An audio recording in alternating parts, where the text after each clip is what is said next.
Ciao ragazzi, ero in vacanza, ma proprio nel tempo in cui sono ripassato per Roma per in realtà ripartire, mi è arrivato questo bellissimo pacco, il nuovo McLaren Artura GT4, il volante ufficiale che verrà utilizzato nella vettura reale, nella stessa identica configurazione. Non ho resistito ragazzi e voglio con voi fare l'unboxing. Ma come dico sempre, banda alle ciance, sigla!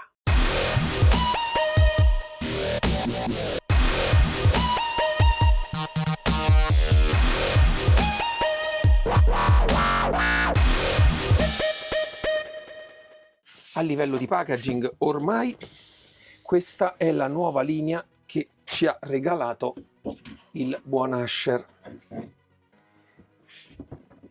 Guardate che bella. Andiamo ad aprire.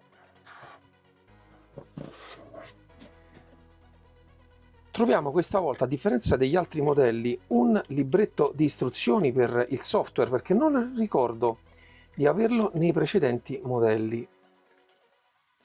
Il set di adesivi,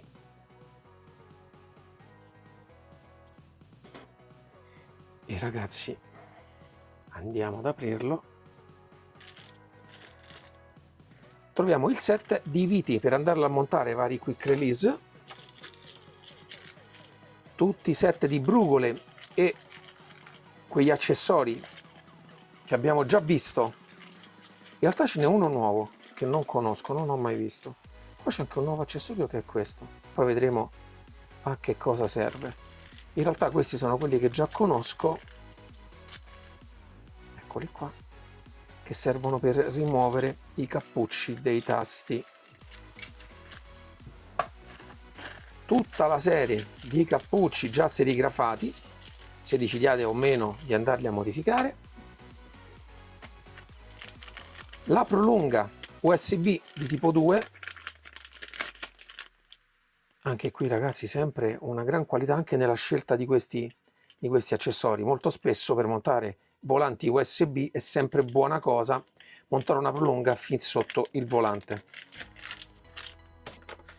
Abbiamo il piccolo cavo USB Type-C Type-C, questo serve nel caso abbiate un quick release Asetec e vi consente praticamente di trasformare questo volante in un modello wireless.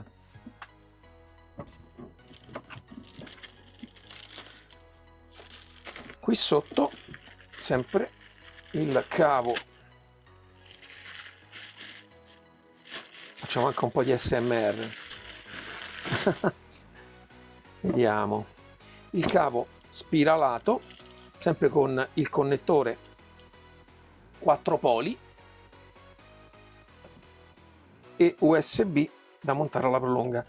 Sono sempre molto lunghi e questo vi servirà per farlo passare intorno al mozzo.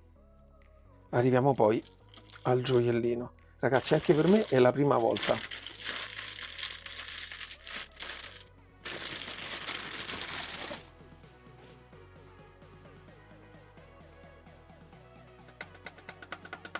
Le fattezze sono le stesse che avevo riscontrato sia nell'Ultimate che nella versione Pro. Feedback dei pulsanti sempre fantastico in questi nuovi modelli McLaren. In questo caso c'è solo la serigrafia McLaren, si perde quella di Asher e si acquistano anche quelle del traction control e dell'ABS nei due selettori. Ma vi avevo già spiegato quando ho fatto la recensione dell'Artura Ultimate che la qualità che veniva utilizzata in quel volante è la stessa che sarebbe stata utilizzata anche nel volante ufficiale, e devo dire che averlo tra le mani molto più semplice anche rispetto al Pro, ma sempre molto molto bello. Amo molto questo genere di impugnature perché sono molto comodi. Vi ricordo che il diametro è di 30 cm. Andiamo a vedere anche le palette. A livello elettronico è un sistema a sensori di Hall e, come già vi avevo anticipato, per la prima volta anche nel reale si accetta l'utilizzo di questo genere di sensoristica. Faccio questa precisazione perché soprattutto nel reale, quando si sta guidando a determinate velocità, bisogna avere la certezza che a livello elettronico tutto funzioni sempre. Per questo a livello di affidabilità fino ad oggi si era sempre utilizzato un micro switch, ma adesso sta iniziando l'era dei sensori di Hall anche nei cambi a paletta del reale. Nella parte dietro abbiamo la predisposizione per chi volesse aggiungere le frizioni, il connettore per il cavo, connettore Type-C, come vi dicevo, per connetterlo alle basi Asetec tramite un quick release dedicato. A tenerlo tra le mani, anche questo è davvero un gioiellino, ma ne parleremo in maniera più specifica durante la recensione. Come già vi ho detto ragazzi, io sarei in ferie. Spero che vi abbia fatto piacere questo contenuto extra. Ci vediamo a settembre per la recensione completa. Ciao!